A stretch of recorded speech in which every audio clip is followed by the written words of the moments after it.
कई साल पहले गोरखपुर नामक एक गांव में जीतू नाम का एक सेठ रहता था।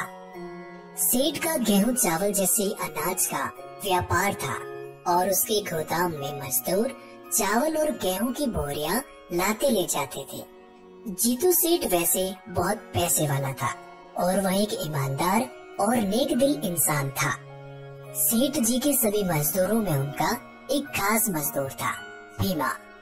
भीमा को सेठ जी अपना सबसे वफादार नौकर मानते थे। अरे ओ भीमा, अभी आया सेठ जी। आज का काम कैसा चल रहा है? मजदूर बराबर काम तो कर रहे हैं ना? सेठ जी आज गोपाल छुट्टी पर है और राजू आधा घंटा लेट आया है। ठीक है, जाओ अब अपना काम करो। जीतू सेठ भीमा से हमेशा खुश रहता क्योंकि वह मजदूरों की सारी बात सेठ को बताया करता था, जिससे जीतू सेठ को भीमा पर बहुत भरोसा था। एक दिन सेठ जी अपने गोदाम पर बैठे थे और वह भीमा को आवाज लगाते हैं। भीमा, जरा इधर आ, मुझे कुछ जरूरी बात करनी है। जी हुजूर, बोलिए। आज से मैं घर जल्दी जाया करूँगा। तुम शाम होते ही गोदाम बंद करके चाबियाँ मेरे घर पहुँचा देना। जी सेठ जी, जैसा आप कहें। अब भीमा ने सेठ के इस विश्वास को एक अच्छा मौका समझा। सेठ जी तो बड़े बेवकूफ निकले, मुझ पे विश्वास कर लिया। भीमा अब शाम को गोदाम बंद करते समय कुछ चावल की बोरियों से चावल चुरा लेता है और उन्हें एक पोटली में भरकर ले जाने लगता है और फिर उन्हें बाजार में ले जाकर उन्हें बेच देता है।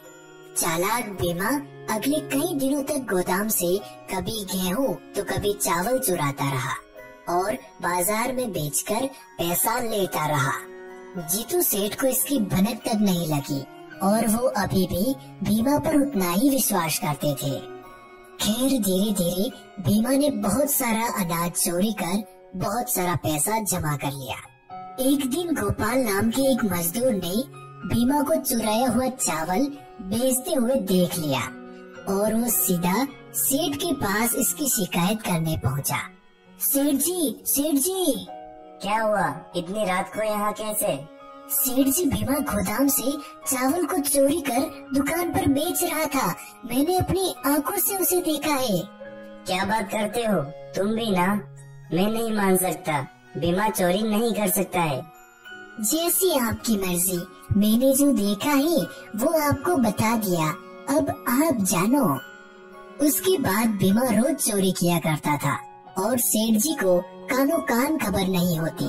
कुछ महीनों बाद एक दिन भीमा सेठ के यहाँ काम पर नहीं आया। क्या बात है, आज मेरा वफादार नहीं आया? लगता है बीमार हो गया है। चलो बेचारे से मिलकर आता हूँ, कितना भोला है। सेठ जी अब भीमा के घर की ओर चले और उन्होंने देखा कि भीमा एक बड़ी दुकान खोलकर बैठा है। आइए सेठ जी, आपका स्वागत है। मैं आपको ही याद कर रहा था।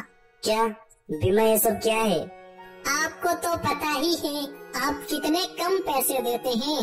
अब मेरा घर नहीं चल रहा था तो जरा मैंने अपना व्यापार शुरू कर लिया, वो भी आपके पैसों से। धोखेबाज नौकर, तूने मुझे ही लूटा। गोपाल ने सच कहा था, तू गोदाम से चोरी करता था। मैं और कर भी क्या सकता था? और मैं बेवकूफ तुझ पर विश्वास करता रहा। अब जीतू सेठ गुस्से से वहाँ से चले गए और उन्होंने एक सबक सीखा कि कभी किसी गैर इंसान पर इतना विश्वास नहीं करना चाहिए कि स्वयं का नुकसान हो जाए।